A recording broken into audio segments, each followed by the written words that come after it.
Hello class, कक्षा 11वीं के रसायन विज्ञान विषय में आप सभी का स्वागत है। आज हम लोग पढ़ रहे हैं पदार्थ की अवस्था। तो पदार्थ की अवस्था के बारे में हमने पहले भी पढ़ा है, जिसमें हम लोग द्रव अवस्था को पढ़ रहे थे।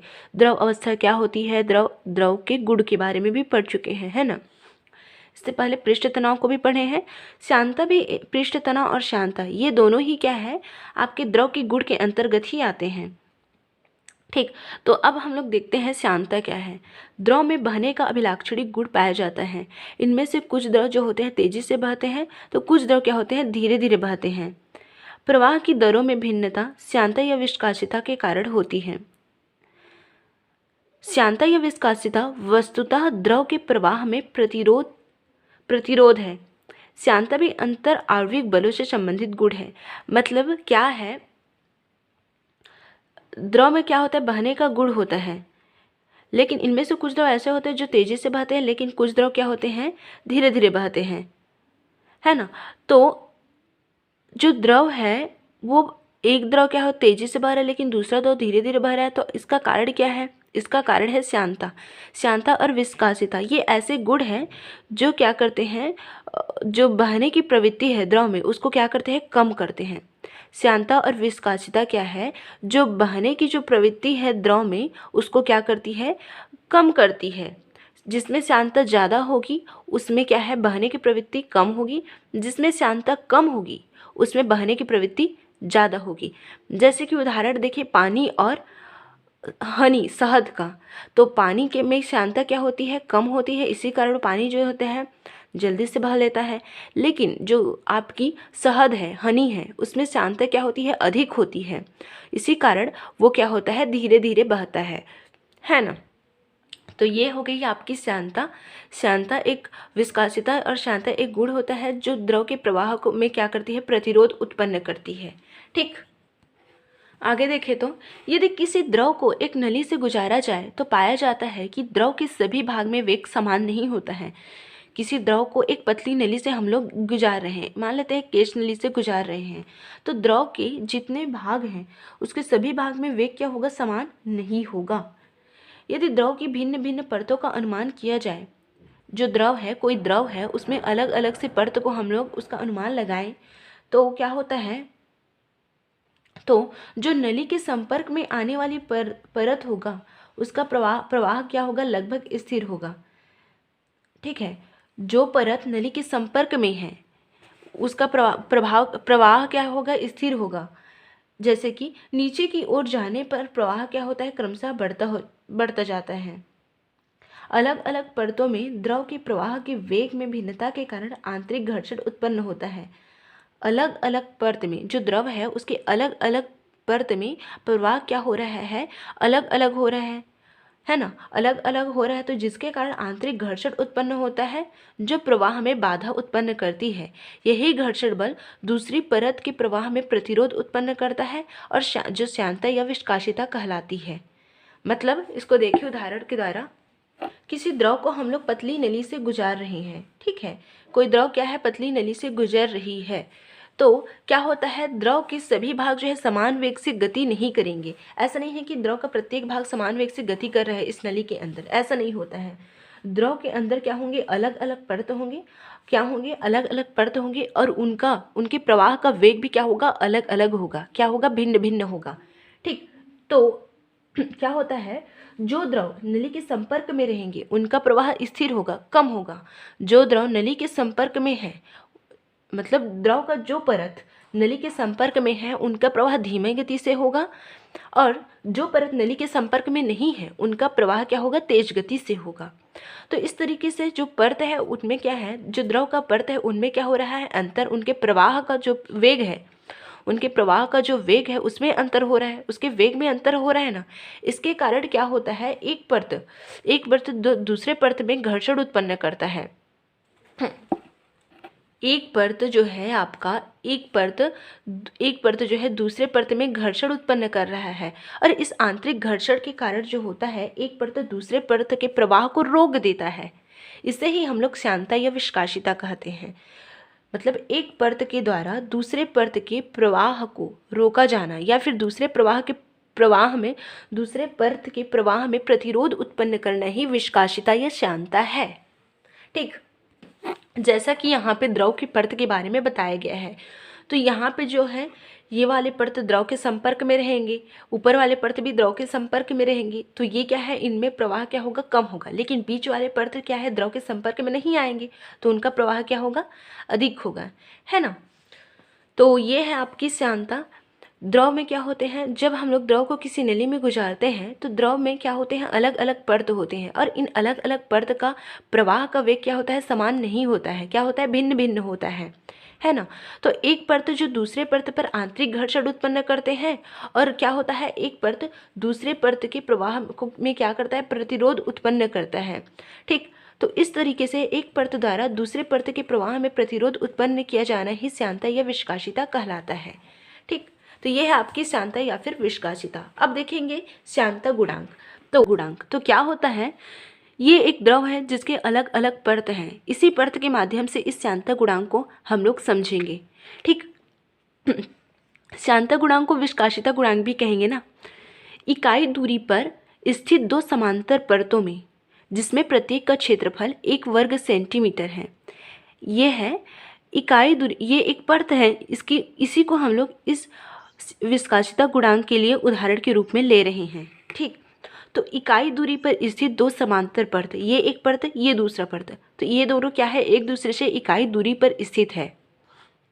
ठीक है, इकाई दूरी पर स्थित दो समांतर परतों में प्रत्येक पर्त का क्षेत्रफल क्या है, 1 वर्ग सेंटीमीटर है। इस पर्त का दोनों पर्त का क्षेत्रफल कितना है, 1 वर्ग सेंटीमीटर है। तो इसमें इस प्रत्येक पर्त में जो प्रवाह का वेग है, इस प्रत्येक पर्त में प्रवाह का जो वेग है वो 1 सेंटीमीटर प्रति सेकेंड का वेगांतर बनाए रखने के लिए, ठीक, इन दोनों पर्त में का जो वेग है उसमें वेग अंतर बनाए रखने के लिए, ये क्या है, जल्दी जाए, ये क्या है, मतलब ये क्या है, जल्दी से इसका वेग, मतलब ये क्या है, जो पर्त है, ये पर्त क्या हो, जल्दी से गति करे, लेकिन ये पर्त क्या है, धीमी गति से गति करे। तो इसके लिए इन दोनों के बीच वेग में अंतर उत्पन्न करना पड़ेगा। वेग में अंतर उत्पन्न होगा तभी तो ये असमान वेग से चलेंगे। अगर वेग में अंतर नहीं है तो वो दोनों समान वेग से चलेंगे, है ना। तो इन दोनों के बीच वेगांतर उत्पन्न करने के लिए इन दोनों के बीच 1 सेंटीमीटर प्रति सेकेंड का वेगांतर, कितना का, 1 सेंटीमीटर प्रति सेकेंड का वेगांतर उत्पन्न करने के लिए यहाँ पे जो बल काम करेगा वो आपका विस्कासिता गुणांक कहलाएगा। वो क्या कहलाएगा, विस्कासिता गुणांक। इकाई दूरी पर स्थित दो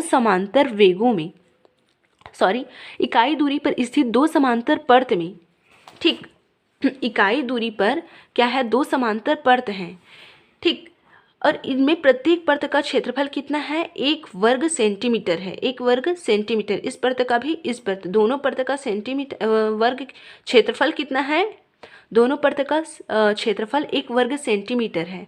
अब इन दोनों पर्त के बीच 1 सेंटीमीटर प्रति सेकेंड, इन दोनों पर्त के बीच 1 सेंटीमीटर प्रति सेकेंड का वेगांतर उत्पन्न करने के